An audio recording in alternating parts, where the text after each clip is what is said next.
పింఛం విప్పిన నెమలికి మల్లె తొలకరి జల్లుల మేఘం మల్లె అలజడి హృదయం మాడిన కూచిపోడి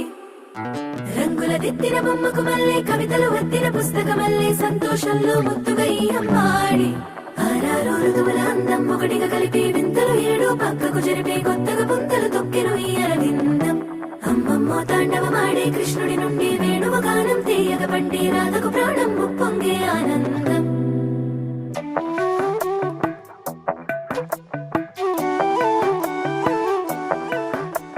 మధురము కదా ప్రతొక నడక నీతో కలిసేలా తరగని కథ మనదే కనుక మనసు మురిసినిలా ఉసురేమో